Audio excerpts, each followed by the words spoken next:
Rotational motion of rigid বডির আজকে যে বিষয়টা আমরা পড়ব সেটা হচ্ছে, আমরা এর আগে ভরকেন্দ্র নিয়ে অনেক কিছু পড়ে ফেলেছি। তো আজকে আমি যেটা শুরু করতে চলেছি সেটা হচ্ছে ভারকেন্দ্র। ভারকেন্দ্র খুব সামান্যই আছে, সেটা বুঝে সেখান থেকে সূত্রগুলো দেখে তারপরে আমরা চলে যাব পরবর্তী টপিক কৌণিক ভরবেগে। তো শুরু করা যাক। সেন্টার অফ গ্র্যাভিটি বা ভারকেন্দ্র।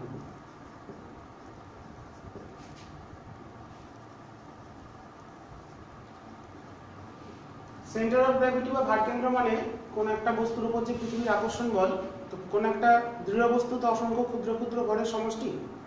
তো প্রত্যেকটা যে ক্ষুদ্র ক্ষুদ্র ভর, ধরো এটা যদি একটা অবজেক্ট হয়, অসংখ্য ভর আছে,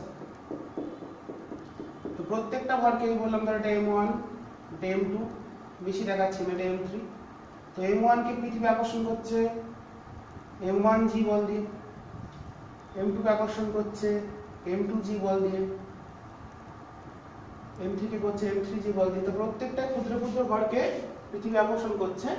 সেই সবগুলো বলের যে লব্ধি যে বিন্দুতে কাজ করে, সাপোজ এই বিন্দুতে দেখা গেল সবগুলো বলের লব্ধি, সমান্তরাল বলের লব্ধি নির্ণয় সূত্র, সেটাই হচ্ছে CG। এখানে হচ্ছে কাজ করছে W, যেটাকে আমরা বলি ওয়েট। সবগুলো যে ক্ষুদ্র ভর যে বিন্দুতে কাজ করবে সেটাই হচ্ছে আমাদের ভারকেন্দ্র। তাহলে W টা হলো সবগুলোর লব্ধি। তাহলে আমরা যদি জিনিসটাকে এভাবে ভাবি, এখানে একটা কাজ করছে m1g, এটা m1, এটা m2, এটা m3, তাহলে প্রত্যেকটা পয়েন্টে একটা করে বল কাজ করছে, m1g, m2g, m3g। তো ভরকেন্দ্রের স্থানাঙ্ক যেমন বার করেছিলাম, ভারকেন্দ্রের স্থানাঙ্ক হবে, এটার কম বললাম ধরো x1, 0, এটা x2, 0, এটা x3, 0 এভাবে। তো ভারকেন্দ্রের স্থানাঙ্ক যদি হয়, তো ভারকেন্দ্রে সম্পূর্ণ বলটা কাজ করছে। তাহলে W টা তার মানে m1g plus m2g plus so on। তাহলে সমান্তরাল বলের লব্ধি সূত্র অনুসারে, সুতরাং ভারকেন্দ্রে এটা যদি 0, 0 বিন্দু বলি, এটা x কোঅর্ডিনেট, এটা y কোঅর্ডিনেট, তাহলে ভারকেন্দ্রের স্থানাঙ্ক যদি হয় x cm লিখতাম, এখানে লিখলাম xcg, সমান তাহলে কি হবে summation of mgx by w। আগেরটার মতনই এটা সূত্রটা চলে এলো, অন্য কোনো সূত্র নয়। মানে ভারকেন্দ্রের সাপেক্ষে প্রত্যেকটা ক্ষুদ্র ভরের যে ভ্রামক হবে কোনো নির্দিষ্ট বিন্দুর সাপেক্ষে, ক্ষুদ্র ভরের যে বলের যে ভ্রামক, মানে m1g ভ্রামক, m2g ভ্রামক, m3g ভ্রামক, প্রত্যেকটার যে ভ্রামক হবে তাদের সমষ্টি হবে যা হয় সমগ্র ভর একটা বিন্দুতে নিহিত আছে, যেটাকে আমরা সেন্টার অফ মাস বলি, বা সমগ্র বলটা যে বিন্দুতে কাজ করছে সেই বিন্দুর যদি দূরত্ব নির্ণয় করে, সেই দূরত্বটা হলো CG। দূরত্ব নির্ণয় করে যদি ভ্রামক বার করি, তাদের মানটা আগের মানের সাথে সমান হচ্ছে, মানে W into xg xcg equals to m1g x1, m2g x2, m3g x3 so on। তাহলে এটা আমরা লিখতে পারি m1g x, m2g x2 চলছে, আর নিচে m1g, m2g চলছে। তাহলে দেখো, যদি বস্তুটা ক্ষুদ্র বস্তু হয়, দুটো পয়েন্ট মনে রাখতে হবে। ক্ষুদ্র বস্তুর ক্ষেত্রে জন্য সর্বত্র g সমান, ক্ষুদ্র বস্তুর ক্ষেত্রে সর্বত্র g সমান, তাহলে এটা চলে আসছে দেখো m1x1 plus m2x2 by জিটা common নিয়ে কেটে গেল, তাহলে সেটা কিন্তু x cm এর সমান হয়ে গেল। কিন্তু যদি বস্তুটা বৃহৎ বস্তু হয়, বৃহৎ বস্তু যেমন ধরো বললাম আমরা হিমালয় বা এভারেস্ট, হিমালয়ের ক্ষেত্রে ভরকেন্দ্র বার করছি, তো হিমালয়ের পাদদেশে জি এর মান যা হবে নিশ্চয়ই যত উচ্চতে যাব আমরা জানি উচ্চতায় গেলে জি এর মান কমতে থাকে, সেই ক্ষেত্রে কিন্তু সব জায়গায় জি এর মানগুলো সমান হচ্ছে না। তাহলে ক্ষুদ্র বস্তুর ক্ষেত্রে ভরকেন্দ্র আর ভারকেন্দ্র অনুরূপ, জি সমান, তাই এই ক্ষেত্রে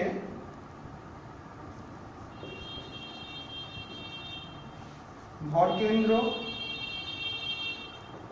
ও ভারকেন্দ্র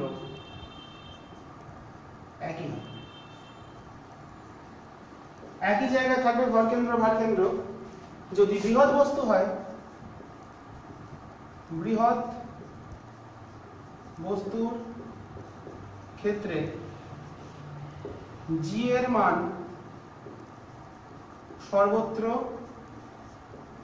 সমান হয় না। বৃহৎ বস্তুর ক্ষেত্রে দেখা গেল এই জায়গায় জি এর মান জি1, এখানে জি2 ভ্যারি করছে, আস্তে আস্তে উচ্চতায় যাচ্ছি, জি এর মানটা কমতে থাকছে বা পরিবর্তন হচ্ছে, সেই ক্ষেত্রে কিন্তু তাহলে বৃহৎ বস্তুর ক্ষেত্রে সুতরাং xcg not equal to x cm।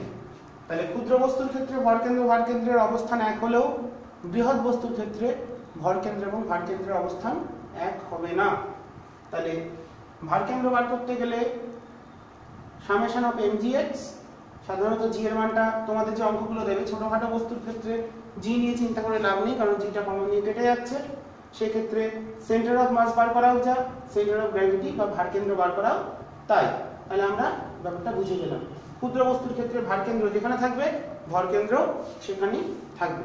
ওকে, তো এইটা আমাদের ছোট একটা অংশ ছিল, এটা আমরা পড়ে নিলাম। এরপর আমরা চলে যাব আমাদের পরবর্তী যে গুরুত্বপূর্ণ আলোচনার বিষয়, একদম সম্পূর্ণ আলাদা টপিক। এবার rotational motion of rigid body বা দৃঢ় বস্তুর ঘূর্ণন।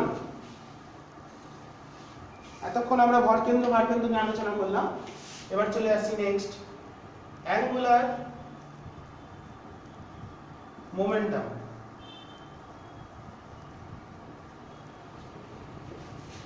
বা কৌণিক ভরবেগ। অ্যাঙ্গুলার মোমেন্টাম বা কৌণিক ভরবেগকে এল ভেক্টর দিয়ে প্রকাশ করা হয়। এটা হচ্ছে একটা অক্ষীয় ভেক্টর, আবর্ত গতির ক্ষেত্রে অক্ষীয় ভেক্টরগুলো আসে। তো কোন ঘূর্ণাঙ্ক সাপেক্ষে আবর্তনরত বস্তুর কৌণিক ভরবেগ মানে রৈখিক ভরবেগের ভ্রামক। কি বললাম? কোন ঘূর্ণাঙ্ক সাপেক্ষে কোন একটা অবজেক্ট রোটেট করছে, এটাকে কেন্দ্র করে অ্যান্টি ক্লকওয়াইজ রোটেট করছে, তার ক্ষেত্রে কৌণিক ভরবেগ মানে কি? মোমেন্ট অফ লিনিয়ার মোমেন্টাম, মানে রৈখিক ভরবেগের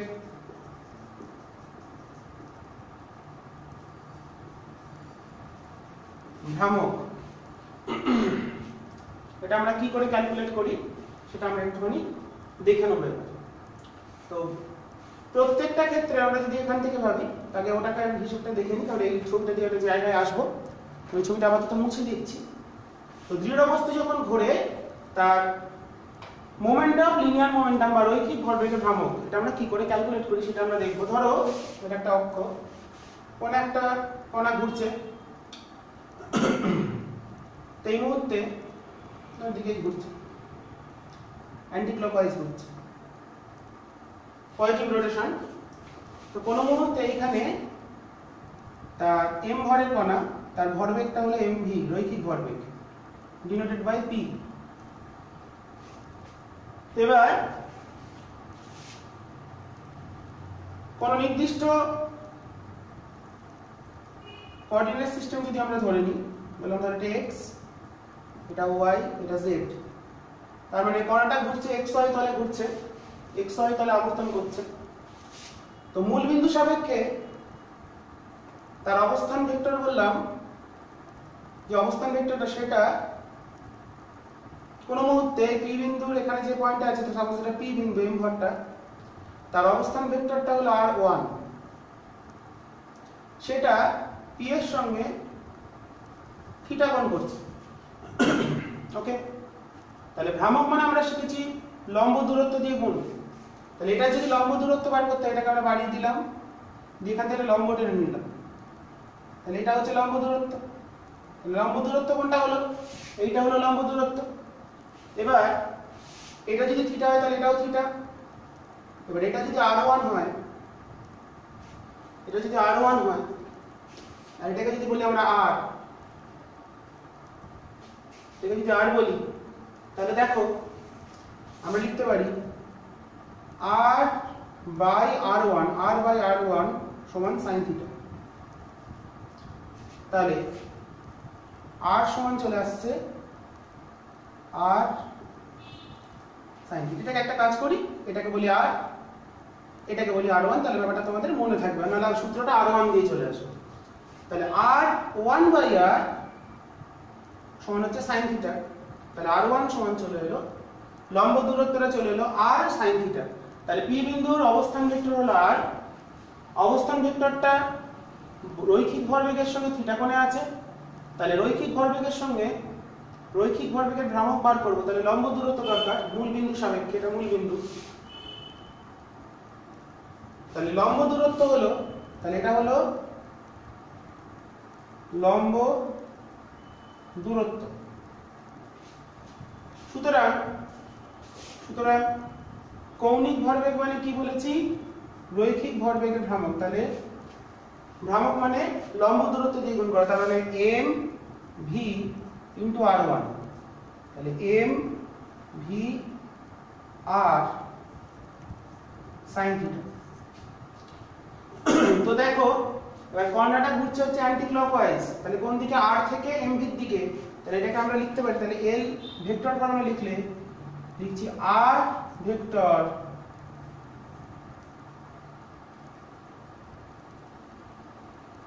cross mv vector. r cross mv মানে r mv sin থিটা, যেখানে থিটাটা হচ্ছে angle between r vector and mv vector. তাহলে কৌণিক ভরবেগের ক্ষেত্রে সূত্র দাঁড়ালো mv r ক্রস mv, এটাই হচ্ছে কৌণিক ভরবেগের ভেক্টর রূপ বা mv r sin থিটা, যেখানে থিটাটা হচ্ছে r এবং mv এর মধ্যবর্তী কোণ। আমি এখানে এটাকে r1 ধরেছিলাম, r1 ধরলে আসতে mv r1 sin থিটা। তাহলে আমি জেনারেল ফর্মটা আনার জন্য করলাম, এটাকে r1 ধরলাম আর এইটাকে r ধরলাম, অবস্থান ভেক্টরটাকে r ধরে নিলাম, তাহলে চলে এলো mv r। তাহলে দিকটা কোন দিকে?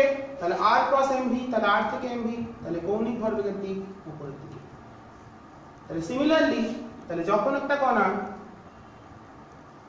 নির্দিষ্ট এইদিকে যদি ঘোরে, অ্যান্টি ক্লক ঘোরে, তাহলে তার রৈখিক ভরবেগ এদিকে, অবস্থান ভেক্টরটা এদিকে।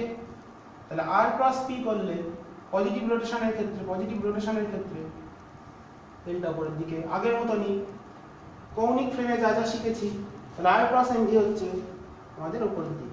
সিমিলারলি যদি ক্লকওয়াইজ ঘুরতো, ক্লকওয়াইজ যদি ঘোরে, নেগেটিভ রোটেশন মানে এটা ঘুরছিল এদিকে, এটা ঘুরছে এদিকে, যদি ক্লকওয়াইজ করে কোন মুহূর্তে তার রৈখিক ভরবেগটা হবে এদিকে, অবস্থান ভেক্টরটা এদিকে। তাহলে r ক্রস p যদি করি, আমরা করছি কোন দিকে? r ক্রস p, দেখো এদিকে ঘুরছে মানে অ্যান্টি ক্লকওয়াইজ ঘুরছে, ক্লকওয়াইজ মানে ডাউন, তাহলে সেই ক্ষেত্রে এলটা হবে নিচের দিকে। তাহলে হয় ভার্টিক্যালি আপওয়ার্ড হবে positive rotation, vertically upward with the plane, or vertically downward with the plane. For positive rotation, its direction upward direction, and for negative rotation, that is clockwise rotation, this is in downward direction. Okay, এটাই হচ্ছে কৌণিক ভরবেগ এবং তার vector রূপ সংক্রান্ত যাবতীয় তথ্য। তাহলে সূত্রটা কি দাঁড়ালো? mv r general. এবার যখন কোনো কণা, আমি ছবিটা মুছে দিচ্ছি, আমরা ঠিক করে প্রত্যেকে আঁকবে। যখন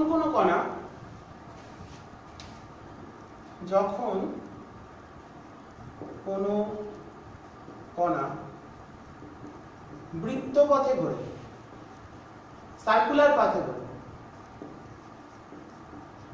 সেই ক্ষেত্রে মূলবিন্দু সাপেক্ষে, এটা মূলবিন্দু, যদি আমরা এক্স ওয়াই জেড ভাবি, যেখানেই দেখি না কেন দেখো পি এর অভিমুখ হচ্ছে স্পর্শক বরাবর, স্পর্শকের দিকে হচ্ছে রৈখিক ভরবেগ, আর মূলবিন্দুর সাপেক্ষে ওই বিন্দুর অবস্থান ভেক্টর হচ্ছে ব্যাসার্ধ বরাবর, এটা ব্যাসার্ধ। আর স্পর্শক আর ব্যাসার্ধ কিন্তু সবসময় সমকোণে থাকে, এটা কিন্তু হয় এই যে থিটা, এটা হচ্ছে π/2। বৃত্তপথে যখন একটা কোণ আবর্তন করে তার ক্ষেত্রে থিটাটা ভেক্টর রূপ r+mv পেলাম, ঠিক আছে, যদি r আর mv এর মধ্যবর্তী কোণ হয় থিটা। কিন্তু যখন কোনো একটা বৃত্তপথে ঘুরবে সবসময় তার ভরবেগ থাকবে, রৈখিক ভরবেগ হবে স্পর্শক বরাবর আর অবস্থান ভেক্টর হবে ব্যাসার্ধ বরাবর। তাহলে আমরা বলতে পারি থিটাটা সবসময় স্পর্শক ব্যাসার্ধ সর্বদা সমকোণে অবস্থান করে। তাহলে সেই ক্ষেত্রে আমরা লিখতে পারি L = mvr sin 90, mvr sin 90 আর লিখলাম না কারণ sin 90 মান 1। সেই জন্য কৌণিক ভরবেগে তোমরা যে সূত্র আগে পড়েছো mvr = nh/2π, ইলেকট্রনগুলি সেই সকল কক্ষপথেই আবর্তন করে যেখানে তার কৌণিক ভরবেগ কি শিখেছো তোমরা, n তম কক্ষপথে ইলেকট্রনের কৌণিক ভরবেগ mvn আর n = nh/2π।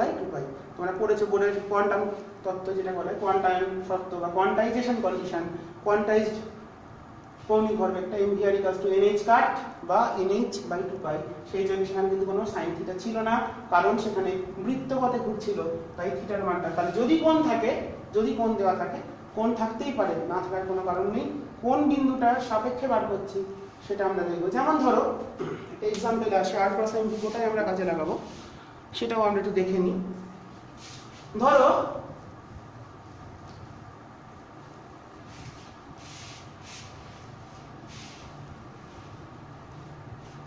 একটা অবজেক্টকে প্রজেক্টাইল বসানো, প্রজেক্টাইল প্রাসের গতির ক্ষেত্রে একটা বস্তুকে থিটা কোণে ছড়া হলো, বস্তুটা যাচ্ছে, এই যে হাইয়েস্ট পয়েন্ট সর্বোচ্চ উচ্চতায়, বললো সর্বোচ্চ উচ্চতায় তার কৌণিক ভরবেগ বার করতে হবে মূল বিন্দুর সাপেক্ষে, প্রক্ষেপ বিন্দুর সাপেক্ষে। তাহলে এইটা যদি প্রক্ষেপ বিন্দু হয়, এটা তো থিটা অ্যাঙ্গেল, এখানটা লিখে আমার সুবিধা হবে। তাহলে প্রক্ষেপ বিন্দুর সাপেক্ষে এই বিন্দুর অবস্থান ভেক্টরটা কোন দিকে হবে? আচ্ছা, এখানে ভরবেগ কোন দিকে হবে? এই দিকে। এখানে এটা যদি u হয় তাহলে এখানে ভরবেগ আমরা জানি mu cos θ। ডিরেকশনটা আমি i ক্যাপ দিয়ে রাখলাম, বোঝানোর জন্য i ক্যাপ দিলাম। তাহলে এই বিন্দুর সাপেক্ষে এই বিন্দুর অবস্থান ভেক্টর বার করতে গেলে জুড়ে দিতে হবে। তাহলে এটা হলো তাহলে r vector. Okay, this is r vector. তাহলে সাপোজ এই অ্যাঙ্গেলটা হলো আলফা, মূল বিন্দুর সাপেক্ষে বা প্রক্ষেপ বিন্দুর সাপেক্ষে আমরা যেটা বার করতে চাইছি, প্রক্ষেপ বিন্দুর সাপেক্ষে, প্রক্ষেপ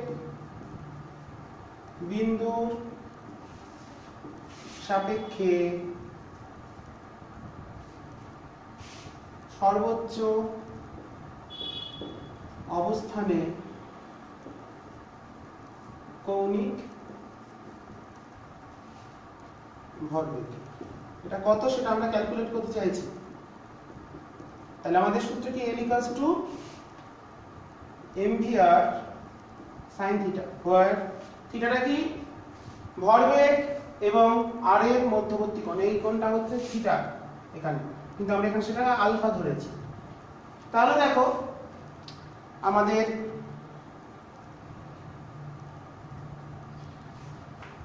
এখানে আমাদের ক্যালকুলেট করতে হবে। তাহলে এইটা হলো r, ওকে, এইখানে এই যে ত্রিভুজটা বিস্তার, এইটা হলো r, এটা হলো h। এখন দেখো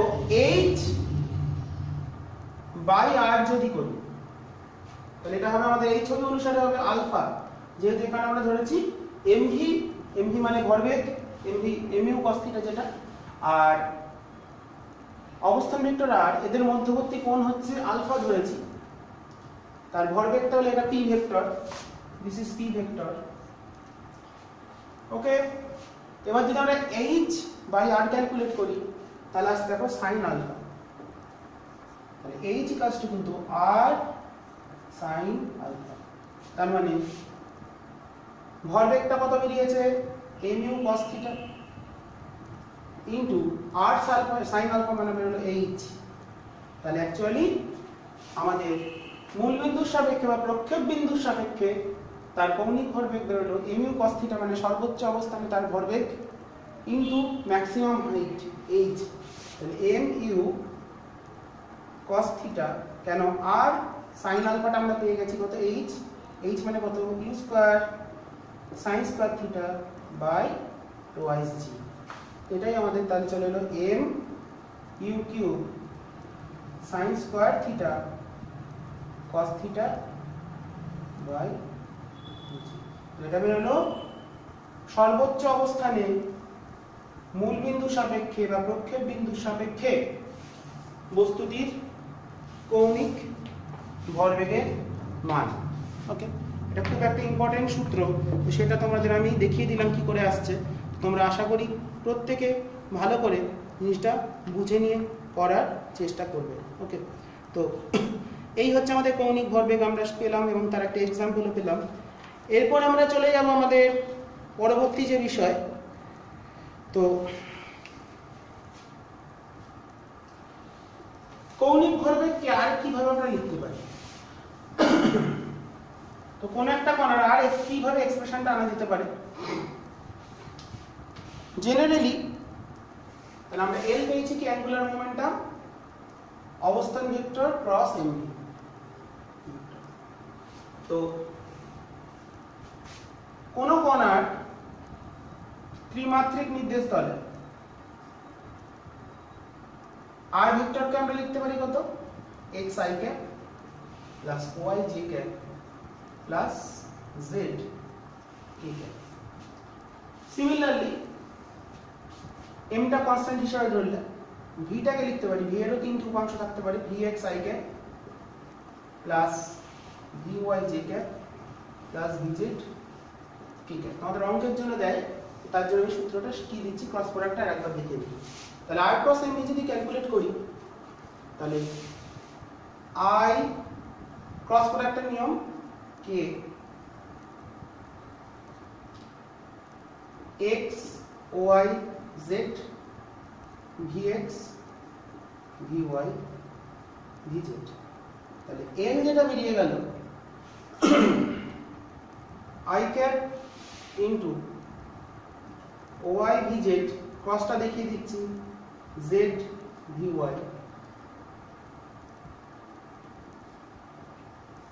plus j z vx minus x vz plus k x vy minus y vx। ওকে, তাহলে আমরা এইভাবেও ক্রস প্রোডাক্টের আকারে আমরা এটাকে প্রকাশ করতে পারি। আমাদের যদি দুটো ভেক্টর দিয়ে দেয়, বললে একটা অবস্থান ভেক্টর এই, বেগ ভেক্টর এই, একটা তার সঙ্গে m থাকবে, সবগুলোর সামনে একটা m লিখে দিলাম, কারণ m টাকে আমরা ধরে নিই into m, this is m m। Okay, m টা কমন নিয়ে নিয়েছি, সেটাও ভাবতে পারি। এবার px py pz ও লেখা যেত, কোনো সমস্যা ছিল না। তো যাই হোক, m টা কমন নিলে যদি ভরবেগই দেওয়া থাকে তাহলে আমরা ভরবেগ দিয়ে করব, আর না হলে m টা কমন নিয়ে এইভাবে করব। কিংবা এটাকে আমরা লিখতে পারতাম i ক্যাপ y pz মানে m vz মানে pz minus z py plus j cap z px minus x pz plus k cap x py minus y px। ওকে, তাহলে ক্রস প্রোডাক্ট দিও, px py pz মানে এটাকে আমরা যদি টিটাকে ধরি mv vector, সেটা হচ্ছে mvx মানে px i cap plus py j cap plus pz k cap. Okay, এটাকে আমরা এইভাবে প্রকাশ করতেই পারি। তো এরপর চলে যাব আমি যে প্রথমে ছবিটা এঁকেছিলাম, তো তোমাদের বলেছিলাম সেটা দিয়েও দেখবো কোন একটা দৃঢ় বস্তুর ক্ষেত্রে কৌণিক ভরবেগ কি করে আমরা নির্ণয় করি। মুছে দিলাম। তো দৃঢ় বস্তুর ক্ষেত্রে কৌণিক ভরবেগ নির্ণয় করা শিখতে হবে এবার।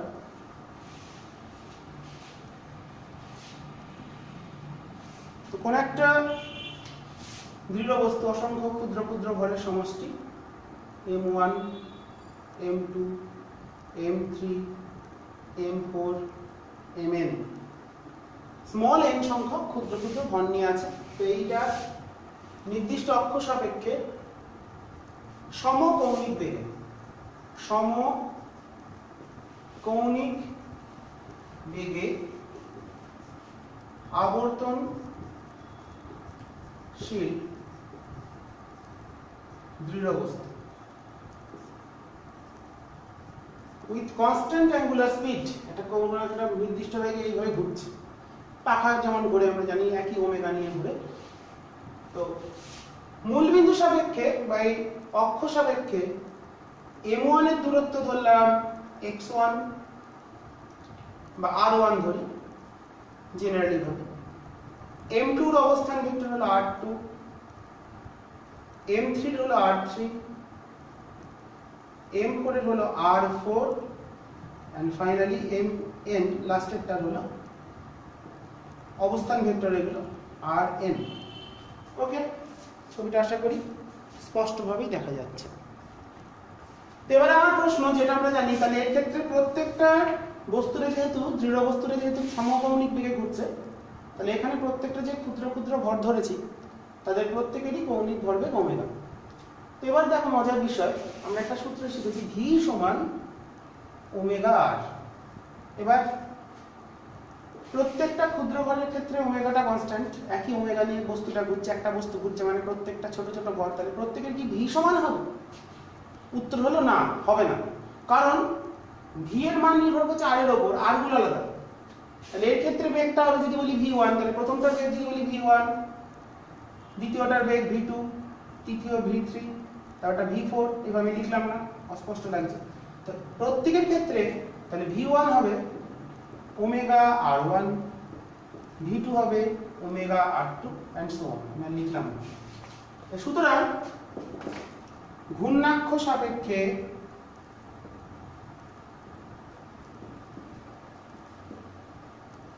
সমগ্র বস্তুর কৌণিক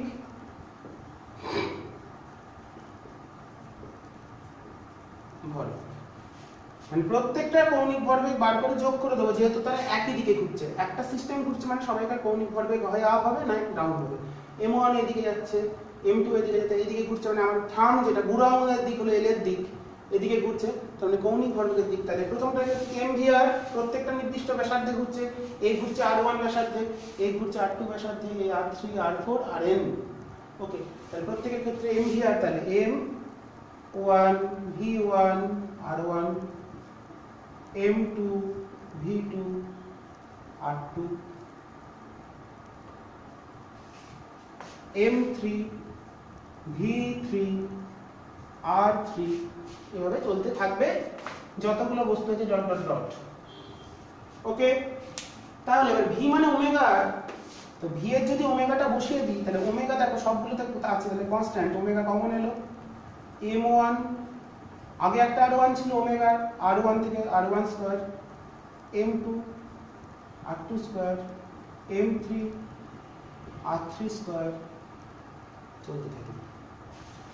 তো এই যে আমরা ব্র্যাকেটের মধ্যে জিনিস পেলাম mr স্কয়ার, তাহলে এটাকে আমি শর্টে লিখছি omega into summation of i equals to 1 to n mi r i square.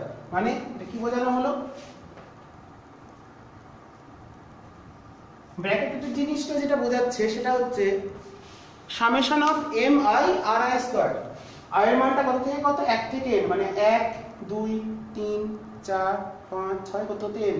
তাহলে 1 বসালে পাবো m1 r1 স্কয়ার, 2 বসালে পাবো m2 r2 স্কয়ার, দিয়ে যোগ করতে করতে যাবে, পুরোটাকে আমরা শর্টে লিখলাম।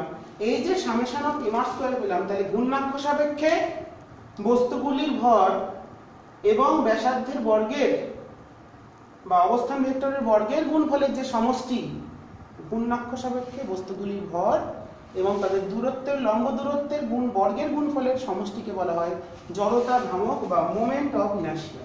এটাকে আই দিয়ে লেখা হয় সামেশন এম আর স্কয়ার। প্রত্যেকটার এম আর স্কয়ার করে নিয়ে যোগ করলে যে এক্সপ্রেশনটা পাই তাকে বলি মোমেন্ট অফ ইনার্শিয়া। আইটাকে বলা হয় মোমেন্ট অফ ইনার্শিয়া বা শর্ট ফর্ম হচ্ছে এম ও আই বা এমআই ও লেখা হয় মোমেন্ট অফ ইনার্শিয়া। ওকে, বা বাংলা নাম হচ্ছে জড়তা ভ্রামক, বা আরেকটাও ডাকা হয় জাড্ডের বা জাড্ডের ভ্রামক।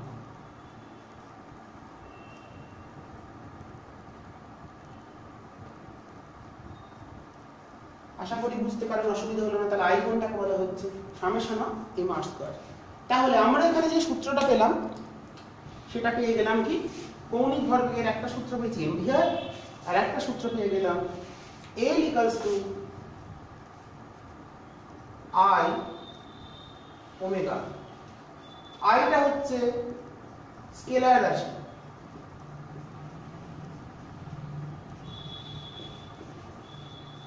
তোমরা চিন্তা করে আমাকে কমেন্টে জানাবে আইটা কেন স্কেলার রাশি, ভেক্টর রাশি নয় কেন। এটা তোমাদের হোম অ্যাসাইনমেন্ট দেওয়া থাকলো চিন্তা করার জন্য। তাহলে এল ইকুয়ালস টু আই ওমেগা। দেখো এই সূত্রটা দেখতে যেন অনেকটা, তাহলে এল ইকুয়ালস টু আই ওমেগা কখন হবে? ঘূর্ণন গতি বা আবর্তন গতির ক্ষেত্রে যেন দেখতে P equals to M into V. রৈখিক ভরবেগ, পিটা হলো রৈখিক ভরবেগ সমান কি ভর ইন্টু রৈখিক বেগ, কৌণিক ভরবেগ সমান জড়তা ভ্রামক ইন্টু কৌণিক বেগ। তাহলে এই বেগের জায়গায় এলো হচ্ছে ভি এর জায়গায় এলো ওমেগা, পি এর জায়গায় রৈখিক ভরবেগের জায়গায় এলো কৌণিক ভরবেগ, সিমিলারলি ভরের জায়গায় এলো জড়তা ভ্রামক। তাহলে আবর্ত গতির ক্ষেত্রে ভরের কাজ করবে হচ্ছে জড়তা ভ্রামক, ভরের ভূমিকা নেবে জড়তা ভ্রামক, এবং সূত্রটা আমরা খুব সহজেই শিখে গেলাম। তাহলে আবর্ত গতির ক্ষেত্রে ভরের কাজ করবে হচ্ছে জড়তা ভ্রামক বা জাড্য ভ্রামক বা মোমেন্ট অফ ইনার্শিয়া। তাহলে summation of M R square, ভর এবং লম্ব দূরত্বের বর্গের গুণফলের সমষ্টি। খুব গুরুত্বপূর্ণ, প্রত্যেকে সুন্দর করে ভালো করে পড়ার চেষ্টা করবে। তো অ্যাঙ্গুলার মোমেন্ট। এবার আমরা শেষ পর্যায়ে পৌঁছাইনি, অনেক কিছু শেখার আছে, অনেক সূত্র আছে, বুঝতেই পারছি। এটা কোয়াইট ইন্টারেস্টিং। তো এই তাহলে এল এর কি কি সূত্র আমরা পেলাম সেটা একবার লিখে ফেলি। এল এর তাহলে একটা পেলাম, 1 নম্বর পেলাম L equals to r cross M, আর একটা পেলাম L equals to I omega. এবার আমরা কি চাইছি, এটাকে সময়ের সাপেক্ষে অবকলন করতে। সময়ের সাপেক্ষে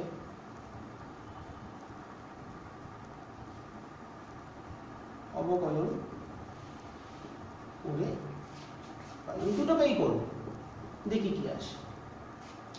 প্রথম 1 নম্বরটাকে করি, ডিএল ডিটি।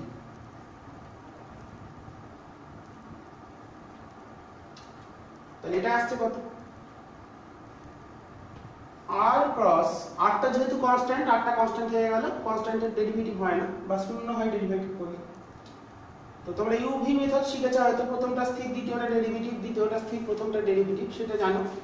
তো সেই নিয়ম করতে গেলে আর এর ডেরিভেটিভ করলে 0 হবে। তাহলে আমি যদি ভেঙে লিখি, আমি একটু ভেঙে লিখি, তাহলে DDT of MV plus dr dt cross mv। তো সেকেন্ড টার্মটা 0, যেহেতু r টা হলো কনস্ট্যান্ট ভেক্টর তাহলে এটা 0 হয়ে যাবে, যেহেতু r টা হচ্ছে রেডিয়াস ভেক্টর বা কনস্ট্যান্ট ভেক্টর সার্কুলার মোশনের ক্ষেত্রে কনস্ট্যান্ট। আমরা এখানে বৃত্তপথেই ধরে নিচ্ছি সবকিছু। তো সেকেন্ড পার্টটা টোটালটা 0 হয়ে গেল। সেকেন্ড পার্ট যদি 0 হয়ে যায় তাহলে এই পার্টটা 0 হয়ে গেল। তো ddt অফ mv মানে রৈখিক ভরবেগের পরিবর্তনের হার, এটা মানেই হচ্ছে সেকেন্ড ল অনুসারে, নিউটনের দ্বিতীয় সূত্র অনুসারে এটা সমান হচ্ছে ফোর্স। রৈখিক ভরবেগের পরিবর্তনের হারই তো মানে হার মানেই তো আমরা জানি প্রযুক্ত বল। তাহলে দেখো এটা পেয়ে গেলাম r ক্রস f। এবার আমরা একদম এই চ্যাপ্টারের প্রথম দিনেই শিখেছি r ক্রস f মানে হচ্ছে টাও, বলের ভ্রামক বা টর্ক বা বলের ভ্রামক যাই বলি না কেন, তাহলে সেটাই হচ্ছে টাও। তাহলে পেয়ে গেলাম হচ্ছে dl dt ইকুয়ালস টু টাও। এই যে সূত্রটা পেলাম এই সূত্রটা হচ্ছে আবর্ত গতির ক্ষেত্রে যেন নিউটনের দ্বিতীয় সূত্র। কেন? dp dt রৈখিক ভরবেগের পরিবর্তনের হার সমান বল। বল কি করে? রৈখিক গতির পরিবর্তন ঘটায়। কোনো বস্তুর উপর বল প্রয়োগ করলে রৈখিক গতির সৃষ্টি হয়। আর টর্ক কি করে? কৌণিক ভরবেগের পরিবর্তন ঘটিয়ে তাকে বৃত্তপথে ঘুরতে সাহায্য করে বা রোটেশনাল মোশন ঘটায়। তাহলে ট্রান্সলেশনাল মোশন বা রৈখিক গতির ক্ষেত্রে বলের যা ভূমিকা, এখানে তার টর্কের ভূমিকা। তাহলে F সমান dp dt, সিমিলার ফর্ম। এটাই হলো সেকেন্ড ল। নিউটনের গতিসূত্রে পড়েছি রৈখিক গতির ক্ষেত্রে, আবর্ত গতির ক্ষেত্রে সেই রূপটা চলে এলো। L সমান dl dt সমান টাও বা টাও সমান dl dt। এটা কৌণিক ভরবেগ ও টর্কের সম্পর্ক। এই হচ্ছে খুব ইম্পর্টেন্ট, কৌণিক ভরবেগ ও টর্কের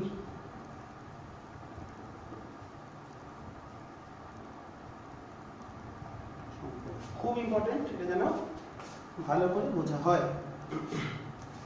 তো আমরা প্রথমটা থেকে একটা পেলাম। এবার যদি দ্বিতীয়টাকে ডিফারেন্সিয়েট করি, এটা এক নম্বরটা থেকে পেলাম dl dt সমান টাও।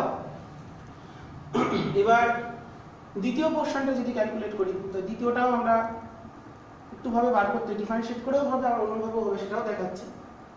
তো দ্বিতীয়টা থেকে যদি ক্যালকুলেট করতে চাই,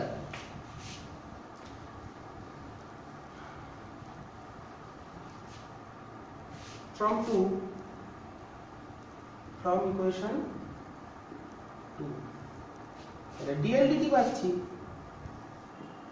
নির্দিষ্ট অক্ষ সাপেক্ষে i টা কনস্ট্যান্ট, তাহলে i থাকলো বাইরে, d ওমেগা dt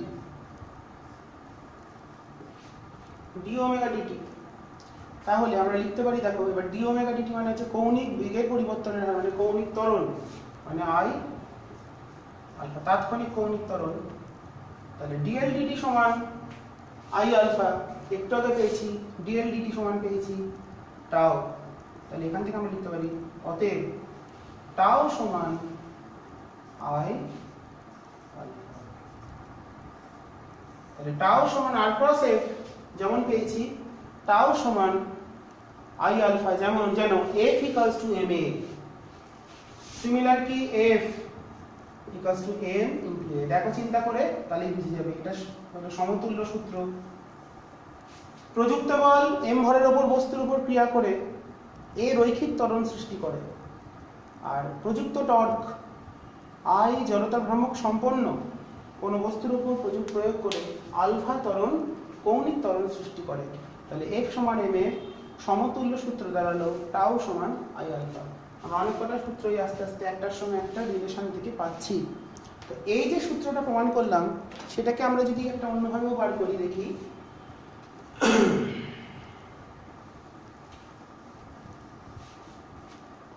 টাও সমান মানে জড়তা ভ্রামক ও টর্কের সম্পর্ক যদি ক্যালকুলেট করি তাহলে আমরা এই সূত্রগুলো আমরা পেলাম। তো এবার চলে আসি জড়তা ভ্রামক, ওই সূত্রটাই অন্যভাবে।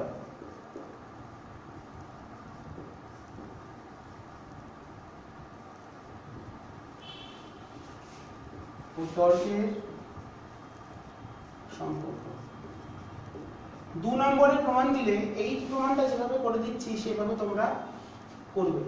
2 নম্বরের প্রমাণ হিসাবে দিয়ে থাকে একটা বস্তু সমকৌণিক ত্বরণে ঘুরছে, দৃঢ় বস্তু,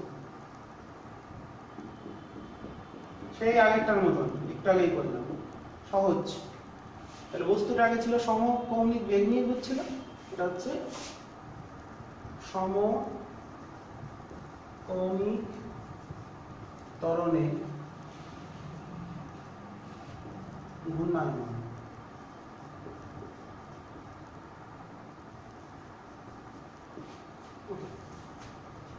এটা m1, এর অবস্থান হলো r1, লম্ব দূরত্ব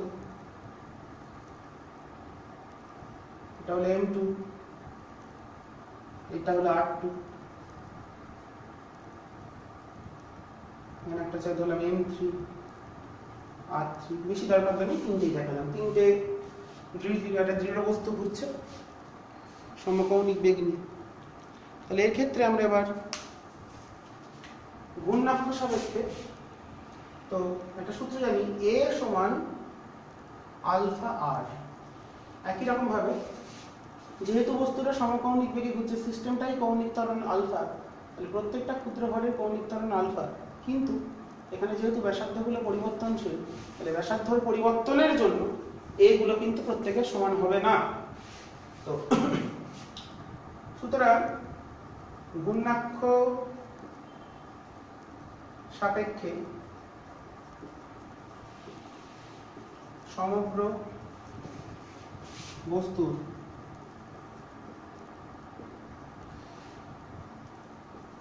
টর্কের মান সমান টাউ শূন্য। সমগ্র বস্তুর টর্কের মান চলে এলো, দেখো টর্ক মানে বল ইনটু লম্ব দূরত্ব, বল মানে ma, তাহলে m1 এর ত্বরণ ধরলাম a1 r1, m2 a2 r2, m3 a3 r3। a মানে আলফা আর, এটা হলো f, আর f1 r1 f2 r2 f3 r3 চলছে। এখানে আমরা এর মানটা যদি বসিয়ে দিই, আলফা সবগুলো থেকে কমন গেল, তাহলে থাকলো দেখো m1 r1 স্কয়ার, m2 জড়তা ভ্রামকের যে সূত্র শিখেছি আমরা r2 square, m3 r3 square. Okay, this is i, summation m r square, this is i। Tau সমান চলে এলো i আলফা, আর টাউ সমান হচ্ছে আলফা। ওকে, এটা একটা সূত্র, সুন্দর সূত্র, আগেরটার মতনই প্রমাণ, কঠিন নয়, তোমরা প্রত্যেকে সুন্দর করে দেখে নেবে।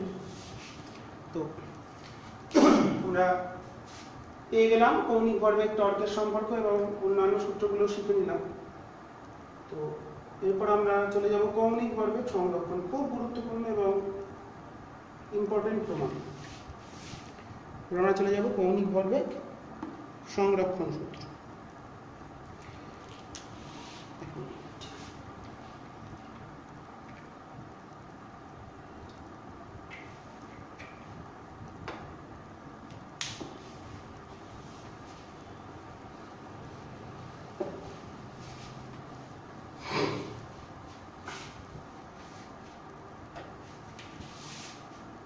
কৌণিক ভরবেগ সংরক্ষণ।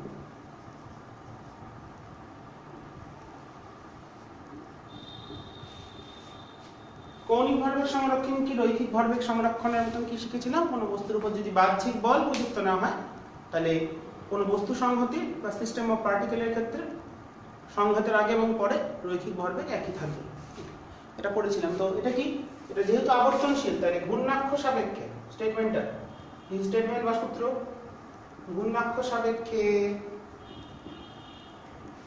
আবর্তনশীল কোন বস্তুর উপর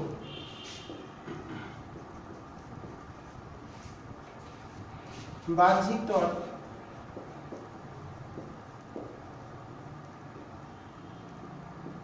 প্রযুক্ত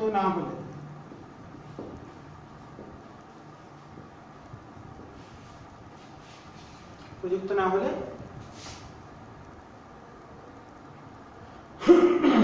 ওই আবর্তনশীল বস্তুটির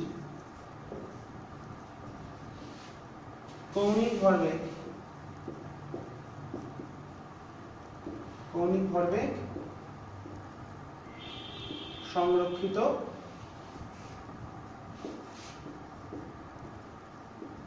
হবে। এই হলো আমাদের স্টেটমেন্ট। কোন বস্তুর উপর যদি বাহ্যিক টর্ক প্রযুক্ত না হয় তাহলে সেই ক্ষেত্রে কৌণিক ভরবেগ সংরক্ষিত হবে। এটা আমরা পেয়েছি dl dt সমান টাউ। মড দিয়ে করি, এখানটা মড দিয়ে দিলাম। তো given টাউ ইকুয়ালস টু 0, যদি টাউ সমান 0 হয় অতএব dl dt সমান 0। স্কেলারে লিখছি, মড অর স্কেলার যে কোনো একটা ফর্মে লিখতে হবে। তাহলে কোন জিনিসের ডেরিভেটিভ করে শূন্য মানে সেটা কনস্ট্যান্ট বা ধ্রুবক। সুতরাং l সমান i ওমেগা সমান ধ্রুবক। i আর ওমেগা মিলে ধ্রুবক। i বাড়লে ওমেগা কমবে, ওমেগা কমলে i বাড়বে, ঠিক আছে। কিন্তু দুজন মিলে একসঙ্গে তারা লিখতে পারি অতএব i1 ওমেগা 1 সমান i2 ওমেগা 2। আমরা এটাকে একটা ভাবেও দেখতে পারি, ধরো এটাতে এই ফর্ম, এটাকে একটা ফর্মে লিখতে পারি টাউ সমান, তাহলে দেখো dl মানে কৌণিক ভরবেগের পরিবর্তন বাই সময়, তাহলে লিখতে পারি L2 minus L1 by t, মানে m into v minus u by t যেমন শিখেছিলাম, বা p2 minus p1 by t। টাউকে লিখতে পাচ্ছি L2 minus L1 by t বা i2 omega 2 minus i1 omega 1 by t।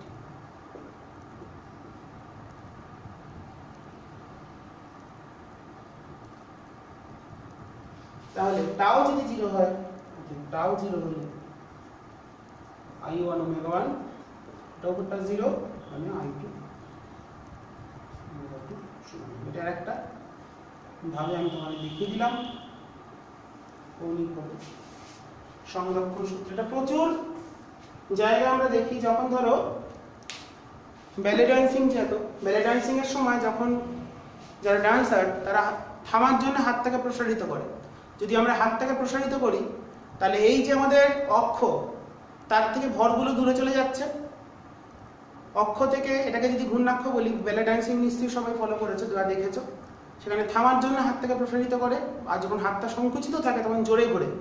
যখন প্রসারিত করছি তাহলে বডি থেকে যে মাসগুলো দূরে চলে যাচ্ছে, ভরগুলো দূরে চলে যাচ্ছে, মানে রেডিয়াস বাড়ছে, আর বাড়ছে। আর বাড়লে আই বাড়বে, আই মানে এম আর স্কোয়ার। আই যদি বাড়ে তাহলে হাত যখন প্রসারিত আছে তখন প্রসারিত অবস্থা আই এর মানটা বেশি, তাহলে ওমেগা কম। তার থামতে গেলে ওমেগা কমাতে গেলে, আবর্তন বেগ কমাতে গেলে, স্লো হতে গেলে হাতটাকে প্রসারিত করবে। যদি সংকুচিত করে, সংকুচিত করলে কাছে চলে এসছে মানে আর কমে গেছে, আর কমেছে মানে আইটা কম। আই যদি কমে যায় তাহলে ওমেগা বাড়বে, তখন জোরে ঘুরবে।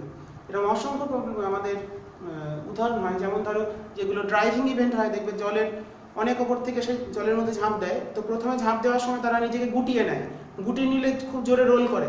এবার যখন জলে প্রবেশ করে তখন হাতটা স্ট্রেট করে জলে ঢুকে যায়, তখন আমরা হাত যেই স্ট্রেট করে ঢুকলো, হাতটা প্রসারিত করে দিল মানে আই বেড়ে গেল, কিন্তু তখন ওমেগাটা কমে যাবে, তখন কিন্তু অতটা জোরে ঘোরে না, কারণ আই বাড়লে ওমেগা কমে। একটা প্রবলেম আমরা আসি, আই ওমেগা কনস্ট্যান্ট। ধরো বললো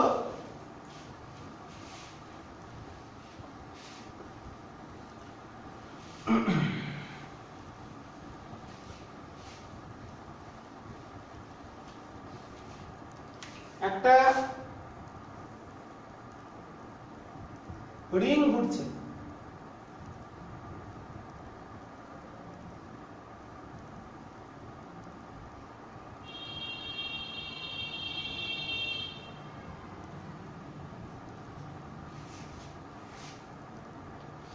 তাহলে m ভর ও r ব্যাসার্ধের একটি রিং ওমেগা কৌণিক বেগে আবর্তন করছে, ওমেগা কৌণিক বেগে আবর্তন করছে।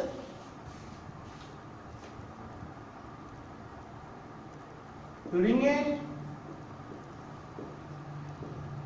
পরিধিতে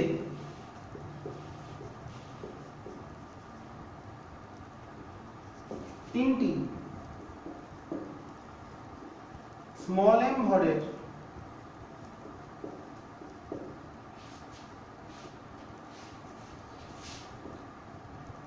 ক্ষুদ্র বলকে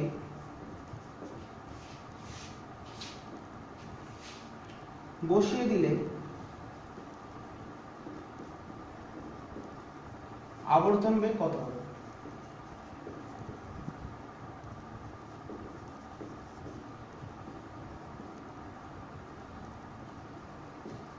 রিংটা দেখতেই পাচ্ছি ঘুরছে, এভাবে রোটেট করছে। এবার বলছে এই অবস্থায় তার কৌণিক বেগ কত? ওমেগা। এবার আমরা তিনটি জায়গায়, এখানে একটা m ভরের একটা বল বসিয়ে দিলাম, এখানে একটা বসিয়ে দিলাম, এখানে একটা বসিয়ে দিলাম। তাহলে বসিয়ে দেওয়ার পর এগুলো স্মল m প্রত্যেকটা। বসিয়ে দেওয়ার পর তাহলে এখন কৌণিক ভরবেগটা, কৌণিক বেগ সরি ওই আবর্তন বেগটা কত হবে বা কৌণিক বেগ কত হবে সেটা বার করতে হবে। তো যেহেতু এখানে বাইরে থেকে জাস্ট আমরা বসিয়ে দিয়েছি হালকা করে, যাতে ওটা না বিক্ষিপ্ত হয়, তাহলে দেখো যেহেতু বাইরে থেকে কোনো টর্ক কাজ করছে না, জাস্ট আমরা একটু ভর বাড়িয়ে দিলাম, ভর বাড়ছে মানে আই বাড়বে। তাহলে প্রাথমিক অবস্থায় I1 ওমেগা 1 সমান I2 ওমেগা 2 কৌণিক ভরবেগ সংরক্ষণ সূত্র অনুসারে। তাহলে I1 কে লিখছি, শুধু এই রিং এর ভর ছিল m, ব্যাসার্ধ ছিল r, তাহলে m r স্কয়ার। প্রথম ওমেগা ছিল ওমেগা, এখন I কত? এখন দেখো রিং এর জন্য m r স্কয়ার প্লাস তিনটে m এর জন্য m ইনটু তার কেন্দ্র থেকে দূরত্ব, কিন্তু এগুলো r, স্মল m গুলো কিন্তু r দূরত্বেই আছে, তাহলে 3m r স্কয়ার ইনটু এখন ওমেগাটা বললো ওমেগা ড্যাশ বা ওমেগা 2। নতুন কৌণিক বেগ হচ্ছে আবর্তন বেগ ওমেগা 2, তাহলে I1 ওমেগা 1 সমান I2 ওমেগা 2 করলাম। এখান থেকে আমরা পেয়ে যাচ্ছি, তাহলে আমরা এখান থেকে পেয়ে গেলাম, দেখো m r স্কয়ারটা কেটে গেল, তাহলে m ওমেগা সমান m প্লাস 3m ওমেগা 2। তাহলে নতুন কৌণিক বেগ চলে গেল m omega by m plus 3। তাহলে এটাই এখন তার কৌণিক বেগ। ওকে, এটা আমাদের এরকম ধরনের প্রশ্ন দিতে পারে। আর একটা খুব ইম্পর্টেন্ট আমাদের প্রশ্ন, ভরের পরিবর্তন না ঘটিয়ে যদি ব্যাসার্ধটা পৃথিবীর ব্যাসার্ধ বর্তমান ব্যাসার্ধের 1/n গুণ হয়, প্রশ্নটা আমি লিখি, ভরের পরিবর্তন না ঘটিয়ে পৃথিবীর ব্যাসার্ধ বর্তমান ব্যাসার্ধের 1/n গুণ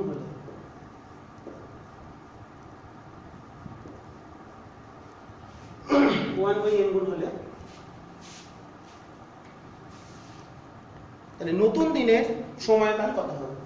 নতুন, এখন 24 ঘন্টায় দিন হয়, তখন নতুন দিনে ব্যাসার্ধ যদি ছোট হয়ে যায় তাহলে দিনটা আমাদের ছোট হয়ে যাবে, কম সময় করতে পারবে।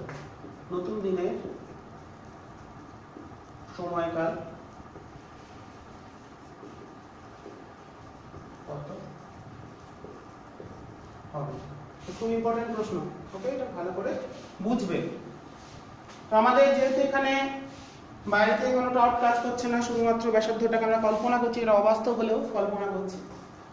তাহলে প্রথমে ব্যাসার্ধ ছিল আর, সেখান থেকে ব্যাসার্ধ হচ্ছে r/n, প্রথমে ভর ছিল m, পরেও ভর m থাকলো কারণ ভরটা অপরিবর্তিত।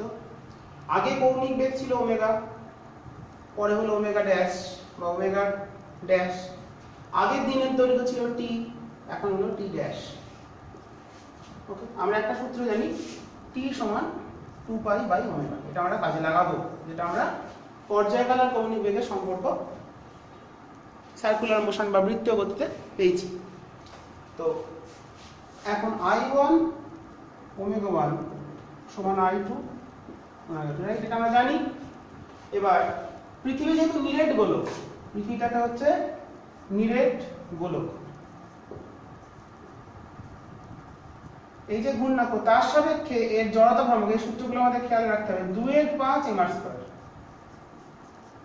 নিরেট গোলকের ক্ষেত্রে ভরকেন্দ্রগামী অক্ষ সাপেক্ষে বা ব্যাস সাপেক্ষে জড়তা ভ্রামক হচ্ছে 2/5 m²। অক্ষ যদি সেন্টার অফ মাস দিয়ে যায়, তার জড়তা ভ্রামকের সূত্র হচ্ছে 2/5 m²। তোমাদের সূত্রগুলো সব ডেরিভেশন নেই, কয়েকটা আছে, আমি করিয়ে দেবো। তো যেগুলো নেই সেগুলো মুখস্থ করতে হবে, তাহলে কয়েকটা মুখস্থ করার জন্য, বেশি নয়। তাহলে দেখো, প্রথমে কত ছিল? তাহলে I1 টা ছিল 2/5, m টা m, r টা ছিল r। এগুলো প্রাথমিক, এগুলো অন্তিম। r কে লিখছি তাহলে r², ω1 কে লিখছি 2π/t, রাইট, সমান 2/5 m, r টা কত হয়ে গেছে? r/n, তাহলে r/n হোল স্কয়ার 2π, ω2 কে লিখছি 2π/t ড্যাশ ধরেছি, অন্তিম পর্যায়কাল। তাহলে এখান থেকে এবার আমরা কাটাকুটি করলেই আমাদের প্রয়োজনীয় যে উত্তর সেটা পেয়ে যাব। তাহলে দেখো সবই কেটে যাচ্ছে, দিয়ে 1/t থাকছে n² t ড্যাশ।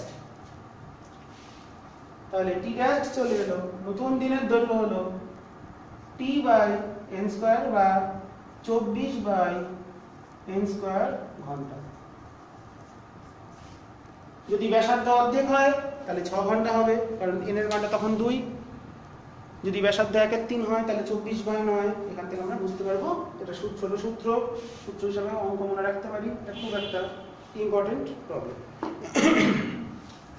এরপর আমরা চলে যাব আমাদের পরের আলোচনায়, আবর্ত গতিশক্তি।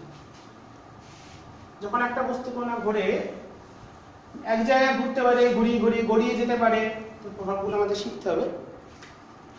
আবর্ত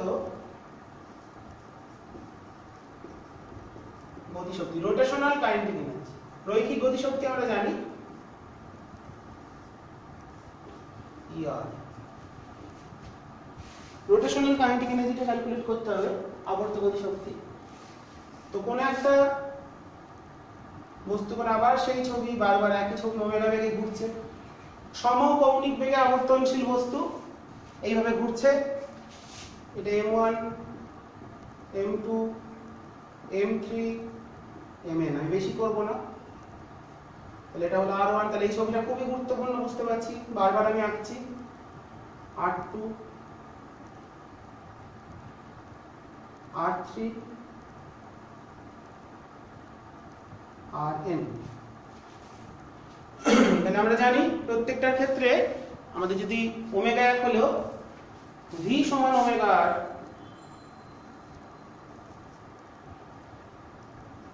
v সমান ওমেগা r। এখান থেকে বলতে পারি r গুলো আলাদা বলে ওমেগা গুলো আলাদা। তাহলে ঘূর্ণাক্ষ সাপেক্ষে সমগ্র দৃঢ় বস্তুটির, রিজিড বডি বস্তুর আবর্ত গতিশক্তি। প্রথমটার বেগ v1, দ্বিতীয় v2, তৃতীয় v3, তারপরে গতিশক্তি মানে হাফ এম ভি স্কয়ার। তাহলে লিখছি half m1 v1 square, half m2 v2 square, half m3 v3 square plus half mn vn square. লিখে দিলাম প্রত্যেকটার গতিশক্তি। প্রথমটার বেগ হয়েছে v1, দ্বিতীয়টা v2, তারপরে v3, এটা vn।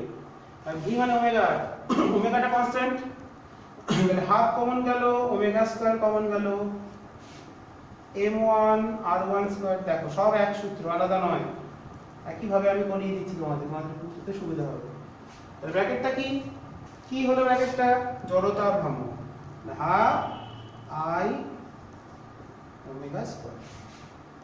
এটা বলা হচ্ছে আবর্ত গতিশক্তি, তাহলে হলো হাফ রোটেশনাল কাইনেটিক এনার্জি সমান হাফ i ওমেগা স্কয়ার। তাহলে একটা বস্তু যখন গড়িয়ে গড়িয়ে যাবে তাহলে তার মোট গতিশক্তি কত হবে? তাহলে মোট গতিশক্তি যদি আমরা নির্ণয় করি, এবার রোলিং উইথআউট স্লিপিং, একটা তলের উপর দিয়ে মোট গতিশক্তি বার করতে,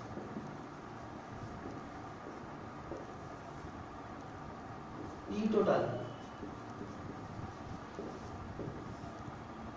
তাহলে একটা বস্তু ওমেগা বেগ নিয়ে, ভি রৈখিক বেগ নিয়ে গড়িয়ে চলেছে, আর ব্যাসার্ধ, এম ভর, বস্তুটা গড়িয়ে গড়িয়ে গড়িয়ে গড়িয়ে যাচ্ছে। কোনো কিছু একটা হবে, রিং হতে পারে, গোলক হতে পারে, চৌম্বক হতে পারে, কিছু একটা বস্তু গড়িয়ে যাচ্ছে। তাহলে তার মোট গতিশক্তি মানে, দেখো নিজের অক্ষের উপর ঘুরছে, চাকা যেমন রাস্তা দিয়ে গাড়ির চাকা যায়, সে নিজেও ঘুরে আবার এগিয়েও যায়। তাহলে নিজের ঘূর্ণনের জন্য হলো আবর্ত গতিশক্তি ফার্স্ট পার্ট, প্লাস এগিয়ে যাওয়ার জন্য হচ্ছে রৈখিক গতিশক্তি।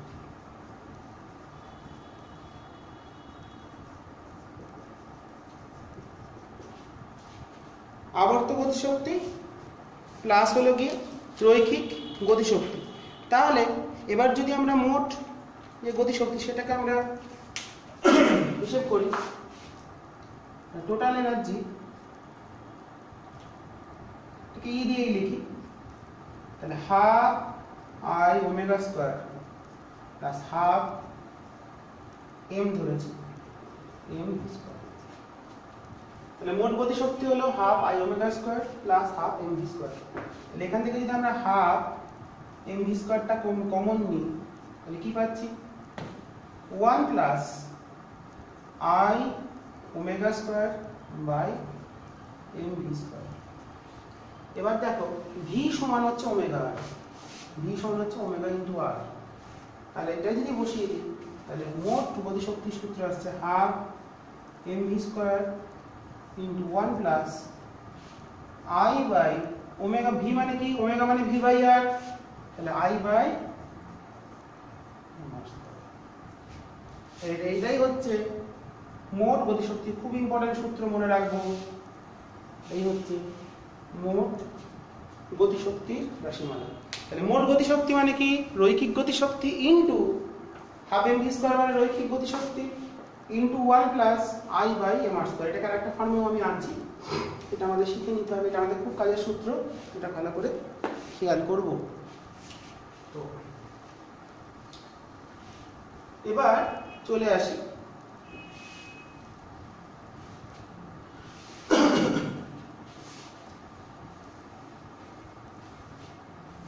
আমাদের যেটা বলছে, হ্যাঁ যেটা টপিক সেটা হলো চক্রগতির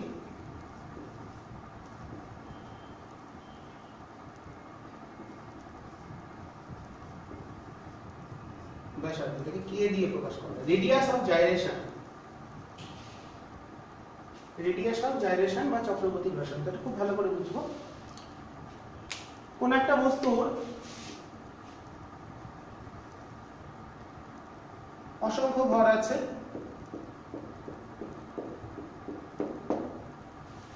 প্রত্যেক ভরের m1 m2 m3 এটা হলো ভর কেন্দ্র, সেন্টার অফ মাস। কোন একটা বস্তু যে অসংখ্য ভর, সেই ভরগুলোর এই দূরত্ব পরিমাপ করে, এটা r1, এটা r2, এটা r3। কোন একটা দৃঢ় বস্তু আবর্তনশীল ঘূর্ণাক্ষ সাপেক্ষে, এবার ঘূর্ণাক্ষ সাপেক্ষে এই বস্তুটার জড়তা ভ্রামক আমরা দুটো ভাগে ভাগ করতে পারি বা দুটো ভাবে নির্ণয় করতে পারি। এক নম্বর হলো প্রত্যেকটা ভরের জড়তা ভ্রামক বার করে, মানে একটা কিভাবে আই করতে পারি, আই একটা বেরোতে পারে m1 r1 square, m2 r2 square, m3 r3 square. এইভাবে হিসাব করে যোগ করে ক্ষুদ্র ক্ষুদ্র ভরের সমষ্টি ধরে নিয়ে তার জড়তা ভ্রামকগুলো দূরত্ব বার করে বর্গের বর্গ দিয়ে গুণ করে সমষ্টি করে জড়তা ভ্রামক পেলাম আই। এবার বস্তুটার সমগ্র ভর একটা বিন্দুতে নিহিত আছে ধরে নিয়ে, that is centre of mass, তার দূরত্বটা এখান থেকে যদি নির্ণয় করি, এই দূরত্বটাই কে। সেন্টার অফ মাসের অ্যাক্সিস থেকে দূরত্ব নির্ণয় করে সমগ্র ভরটাকে ধরলাম, পুরো ভরটা হচ্ছে m। মানে ভর আছে m, m মানে হলো m1 plus m2 plus m3 plus সমগ্র ভর একটা বিন্দুতে নিহিত আছে ধরে নিয়ে তার ওই বিন্দুর লম্ব দূরত্ব পরিমাপ করে যদি জড়তা ভ্রামক নির্ণয় করি, এখন জড়তা ভ্রামক বললাম বেরোলো তাহলে m k স্কয়ার, কারণ এখানে একটা বিন্দু হিসেবে কল্পনা করছি, তার ভর হলো m, দূরত্ব হলো k, তাহলে জড়তা ভ্রামক হবে m k স্কয়ার। এবার প্রথম ক্ষেত্রে জড়তা ভ্রামক i বেরিয়েছে, সেটা যদি m k স্কয়ারের সমান হয়, প্রথম ক্ষেত্রে যে জড়তা ভ্রামক বার করেছি সেটা যদি দ্বিতীয় ক্ষেত্রে সমগ্র ভর একটা বিন্দুতে নিহিত আছে ধরে নিয়ে যে জড়তা ভ্রামক বেরোলো তার যদি সমান হয়, তখন এই k টাকে তখন বলা হবে চক্রগতির ব্যাসার্ধ। তাহলে i এর মান প্রথমে যা বেরিয়েছিল সেটা যদি এই m k স্কয়ারের সমান হয়, সেই ক্ষেত্রে k টাকেই বলা হবে চক্রগতির ব্যাসার্ধ। তাহলে প্রথমে একবার জড়তা ভ্রামক বার করে নিলাম, ক্ষুদ্র ক্ষুদ্র ভরগুলোর প্রত্যেকটা ভ্রামক বার করে, জড়তা ভ্রামক বার করে তাদের যোগ করে বেরোলো i। সমগ্র ভর একটা বিন্দুতে আছে, তার দূরত্বকে ধরে নিয়ে জড়তা ভ্রামক বেরোলো m k স্কয়ার। দুটো জড়তা ভ্রামকের মান যদি সমান হয়, সেই ক্ষেত্রে k যেটা হলো, তাই k সমান কত চলে আসছে √i/m। জড়তা ভ্রামকের মান যেহেতু i এর মান অক্ষের অবস্থানের উপর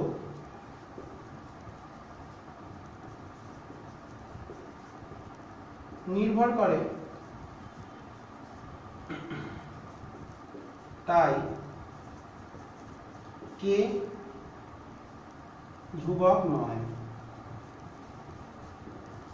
কেটাকে চক্রগতির ব্যাসার্ধটা অক্ষের অবস্থানের উপর নির্ভর করবে, কখনোই সেটা ধ্রুবক হবে না। আমরা আইটা কোন অক্ষ সাপেক্ষে নির্ণয় করছি তার উপর নির্ভর করবে এই চক্রগতির ব্যাসার্ধ কত হবে। সুতরাং আমরা লিখতে পারি, দেখো মোট গতিশক্তির যে রাশিমালা পেয়েছিলাম, সুতরাং মোট গতিশক্তি পেয়েছিলাম half mv square into 1 plus i/mr square. এবার i/m মানে দেখো k, i/m মানে k স্কয়ার, তাহলে আমরা এটাকে লিখে ফেলতে পারি হাফ mv square into 1 plus k square by r square.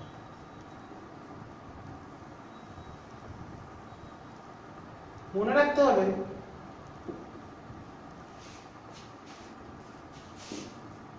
i এর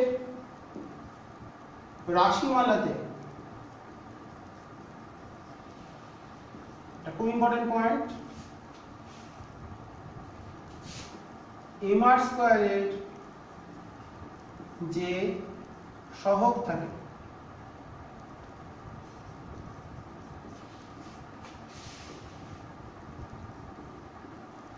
সেটি হলো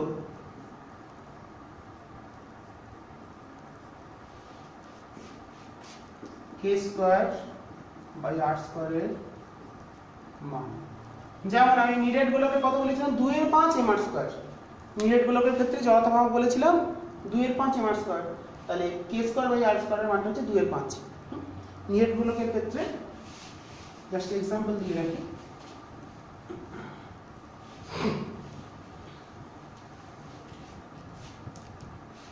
যেমন নিরেট গোলকের ক্ষেত্রে I সমান 2 এর 5 mr স্কয়ার, অতএব k স্কয়ার বাই r স্কয়ারের মান হচ্ছে 2 এর 5।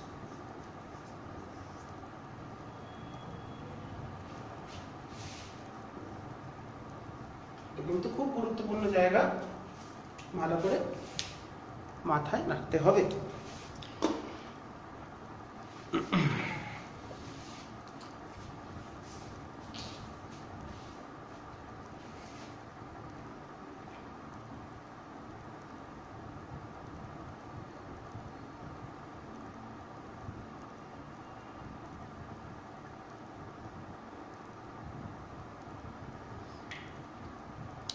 এরপর আমরা চলে যাব একটা প্রবলেমে। প্রবলেমটা খুবই গুরুত্বপূর্ণ প্রবলেম, সেটা প্রমাণ হিসাবেও আসে, থিওরি হিসাবেও আসে, সেখান থেকে আবার প্রশ্ন আসে। তো নততলের উপর দিয়ে যখন কোনো একটা বস্তু গড়িয়ে নামবে, রোলিং উইদাউট স্লিপিং, নততলের উপর দিয়ে যখন কোনো একটা বস্তু গড়িয়ে নামে তার ক্ষেত্রে কেমন হয়। নততল বরাবর কোনো বস্তু না পিছলে গড়িয়ে নামছে, তার ত্বরণ কত হবে, বেগ কত হবে, এগুলো আমরা দেখব। সেখানে ফোর্স কত হবে সেগুলো আমরা দেখব। তো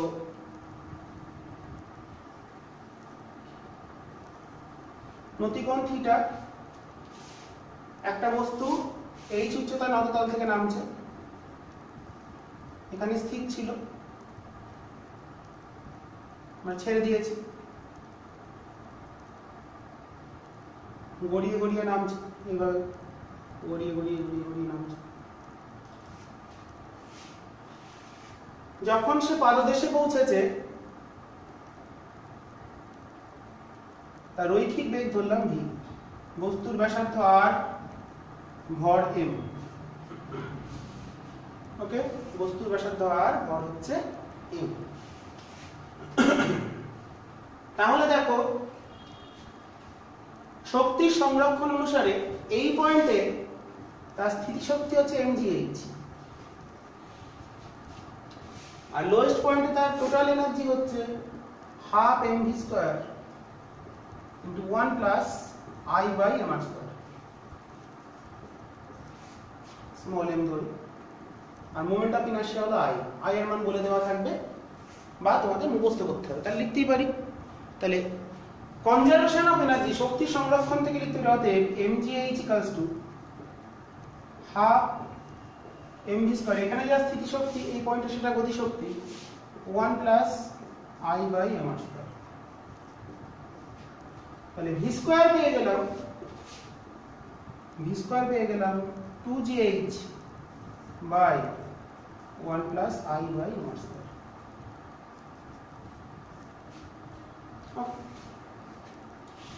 এবার তার যদি ত্বরণ হয় a, তাহলে এটা হয় সরণ,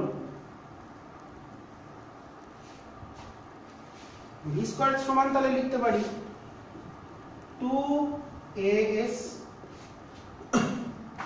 ভি স্কয়ার ইকুয়াল টু ইউটা 0 তাহলে ভি স্কয়ার ইকুয়ালস টু লিখে দিতে পারি 2as নিশ্চয়ই লিখে দিতে পারি। তাহলে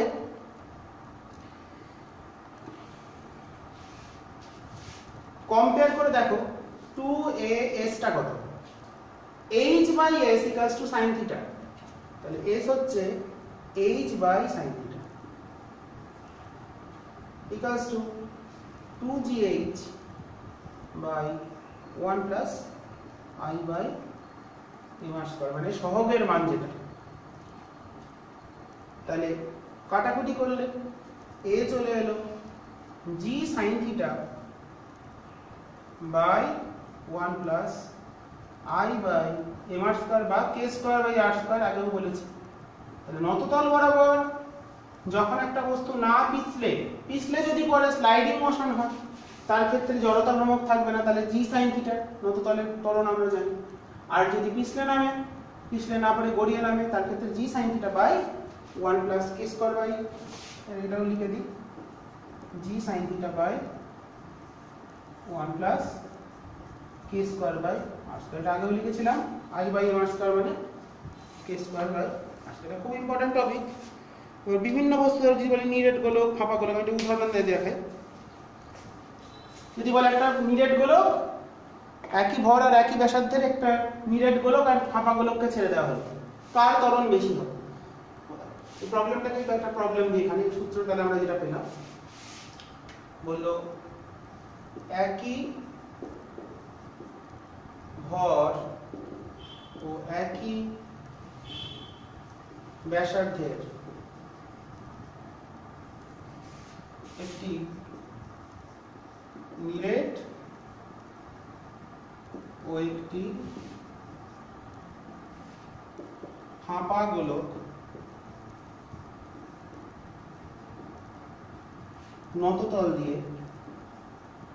নততলের উপর গড়িয়ে নামছে, না পিছলে গড়িয়ে নামছে, কার ত্বরণ বেশি? এটা দিল আমাদের প্রশ্ন। তাহলে ত্বরণের সূত্র পেয়েছি কত? g sin theta by 1 plus k square by r।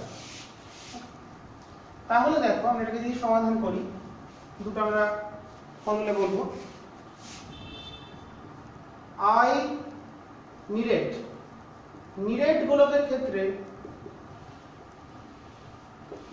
2/5 m r square, আর ফাঁপা গোলকের ক্ষেত্রে ভরকেন্দ্রগামী অক্ষ বা ব্যাস সাপেক্ষে ফাঁপা গোলক যদি হয়, সূত্রগুলো মুখস্থ করব, 2/3 m r স্কয়ার। সূত্র মনে না থাকলে কিন্তু করা যাবে না। তাহলে a নিরেট ত্বরণের ক্ষেত্রে, তাহলে নিরেটটা কত হবে? g sin theta by 1 plus 2/5, বলি সহগ যেটা থাকবে সেটা বসবে 2/5, তার হয়ে গেল 5/7 g sin থিটা, মানে 0.7 এর একটু বেশি। আর a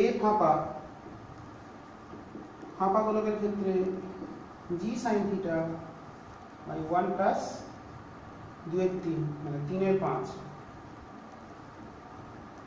দেখতেই পাচ্ছি এটা 3/5 মানে 0.6, আর 5/7 মানে 0.7 এরও বেশি।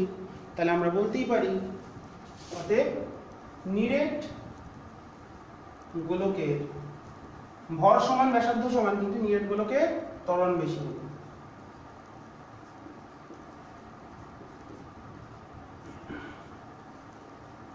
মনে রাখবো i কম হলে ত্বরণ বেশি হবে। যার দুটো বস্তুর মধ্যে i এর মান যার কম হবে, জড়তার ভ্রামক তার এটা কম হবে। লাস্ট আমরা একটা জড়তা ভ্রামক ক্যালকুলেশন দেখিয়ে নির্ণয় করা শিখিয়ে আজকে আমি আলোচনা শেষ করবো। অনেক কিছুই বলে দিয়েছি। 4 নম্বর ক্লাসের আমার শেষের দিকে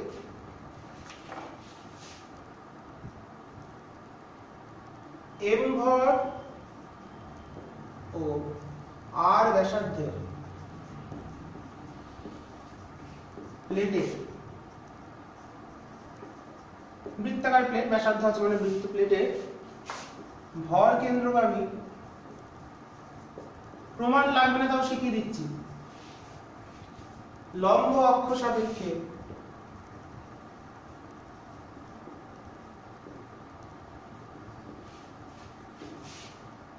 জড়তা ভ্রামক নির্ণয়।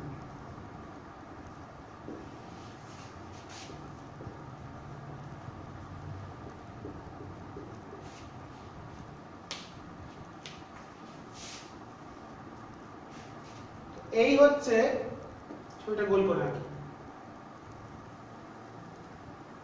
তাহলে একটা এই ভর কেন্দ্র এখানে, তাহলে অক্ষটা কত দিয়ে আছে, এখানে অক্ষটা আছে এখানে দিয়ে, মানে এই জিনিসটাকে আমরা যদি ভাবি this is x, this is y and this is z, z অক্ষের সাপেক্ষে জড়তা ভ্রামক নির্ণয় করতে হবে।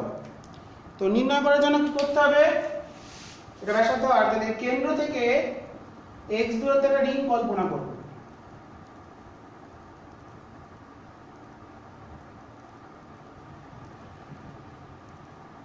dx বেধের একটা রিং,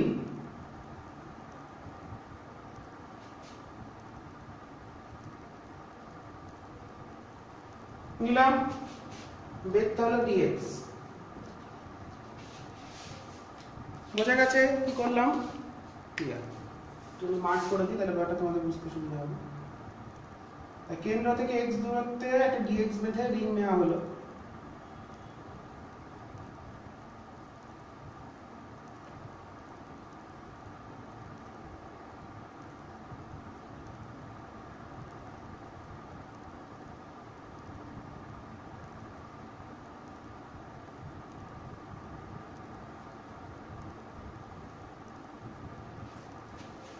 এটুকু হচ্ছে x,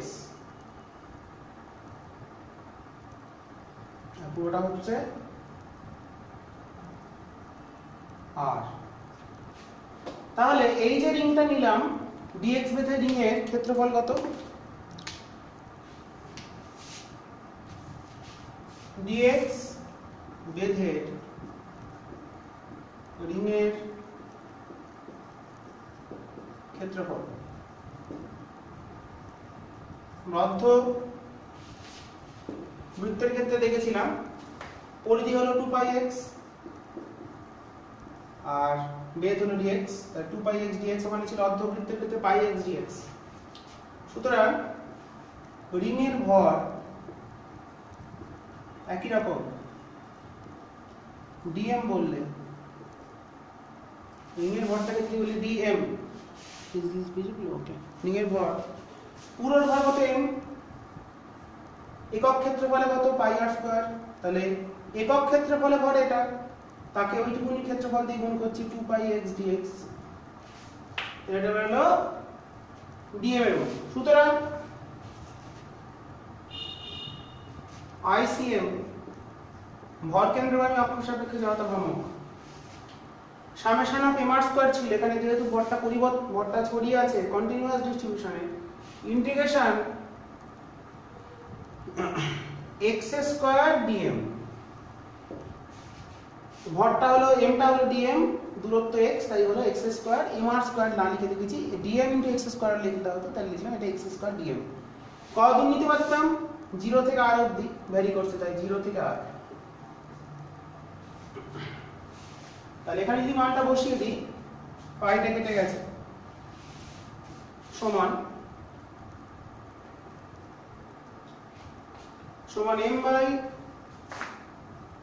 কমন বলে লিখে নিই, 2m বাই r স্কয়ারটা common, 2m by r square common, এখানে একটা x আছে মানে x স্কয়ার আছে, তাহলে x কিউব dx, dm এর মানটা বসিয়ে দিলে হলো x কিউব dx, ইন্টিগ্রেশন 0 থেকে r, তাহলে 2m বাই r স্কয়ার, এটা হবে x টু দি পাওয়ার 4/4, 0 থেকে r, 0 বসালে 0, r বসালে হচ্ছে r টু দি পাওয়ার 4/4, তাহলে 2m by r square into r to the power 4/4, তাহলে হাফ m r স্কয়ার।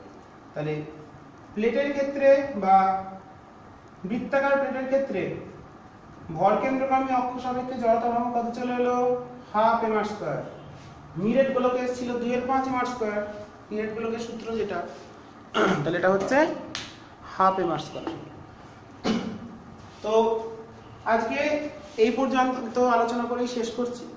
তো তোমরা সবাই ভিডিওটা ভালো করে দেখবে এবং ভালো করে লিখে নেবে প্রত্যেকেই। খুব গুরুত্বপূর্ণ অংশগুলো আজকে আলোচনা করলাম অনেকগুলো, ওখান থেকে তোমরা অঙ্কগুলো আশা করি পারবে। তো আগের দিন পর্যন্ত ভর কেন্দ্র হয়েছিল, আজকে কৌণিক ভরবেগ, টর্ক, সম্পর্ক অনেক কিছু হয়েছে, সূত্র যেগুলো দিয়ে অঙ্ক আসে। তো যাই হোক, তোমরা আশা করি প্রত্যেকে করবে এবং কোনো জায়গায় অসুবিধা হলে কমেন্টে জানাবে, ঠিক আছে? আর ভিডিও ক্লাস করে কেমন লাগছে সেটা প্রত্যেকে কমেন্টে জানানোর চেষ্টা করবে, ঠিক আছে? তাহলে আমার ভালো লাগবে, আমার এনার্জি হবে কাজ করতে, ঠিক আছে? এই বলেই শেষ করছি। আবার পরের দিন বাকি যে অংশগুলো এখন আমাদের বাকি আছে, ভরকেন্দ্রের চ্যাপ্টার শেষ হয়নি, সেই অংশগুলো আমি নিয়ে পরের দিন আমার ভিডিওতে ফিরে আসবো, ভিডিও ক্লাসে। তো তোমরা ভালো করে নাও সবাই, আজকে বলি শেষ করছি।